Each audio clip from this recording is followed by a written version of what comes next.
Magandang araw po sa inyong lahat. Ako po ay si John Luis Aisinet E. Bernabe. Ako po ay magbabasa ng isang kwento na tiyak na kapupulutan nyo ng aral. Ang tahanan ng ating kinabukasan. Noong bata pa ako, ang tahanan namin ay isang simpleng bahay na gawa sa kahoy at yero. Bawat sulok ay puno ng mga alaala ng aming pamilya. Mula sa mga larawang nakalagay sa dingding hanggang sa amoy ng sinaing sa pagkainan.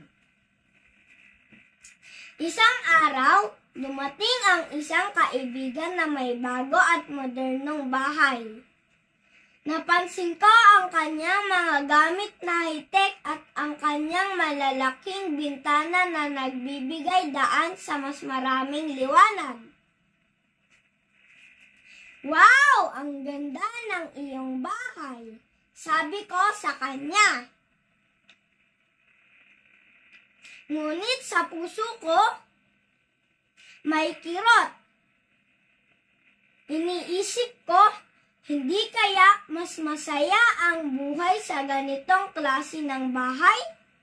Mas moderno at komportable. Ngunit habang tumatagal, napagtanto ko na ang tunay na kagandahan at halaga ng isang tahanan ay hindi nasusukat sa laki o modernismo. Ang tunay na kagandahan ay nasa pagmamahal, pagkakaisa at mga alaala na bumubuo sa isang pamilya. Napagtanto ko na bagaman ang aming bahay ay simple at hindi moderno, ito ang nagbibigay sa amin ng masayang pamilya at tunay na kasiyahan. Hindi ito tungkol sa pag-aangkin ng pinakamalaking bahay, kundi sa pag-aangkin ng pinakamalaking pagmamahal at pagkakaisa. Sa huli, ang aming tahanan ay naging simbolo ng katatagan at pagmamahalan. At sa tuwing bumabalik ako roon, alam ko na ito ang tahanan ng aking kinabukasan. Atin pong sagutin ang ilang katanungan tungkol sa kwento. Una, paano naipakita sa kwento ang pagkakaroon ng masayang pamilya bilang mas mahalaga kaysa sa modernong bahay? Sa kwento, masaya ang pamilya kaysa sa modernong bahay kasi ang mahalaga ay ang pagmamahal at pagkakaisa. Hindi ang kung gaano kalaki o moderno ang bahay. Pangalawa, ano ang opinyon ng tauhan sa modernong bahay ng kanyang kaibigan? Iniisip ng tauhan na mas masaya ang buhay sa magandang bahay ng kaibigan niya dahil sa modernong disenyo at mga high-tech na gamit nito.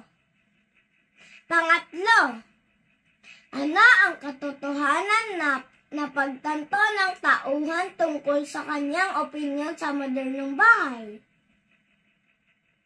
Napagtanto ng tauhan na ang tunay na kagandahan at halaga ng isang tahanan ay hindi nasusukat sa laki o modernismo ng bahay, kundi sa pagmamahal, pagkakaisa, at mga alaala na bumubuo sa isang pamilya. Pang-apat, ano ang iba't ibang kahulugan ng tahanan sa kwento? Ang tahanan sa kwento ay hindi lamang isang pisikal na lugar kundi simbolo ito ng katatagan at pagmamahal ng pamilya. Maraming salamat po sa pakikinig.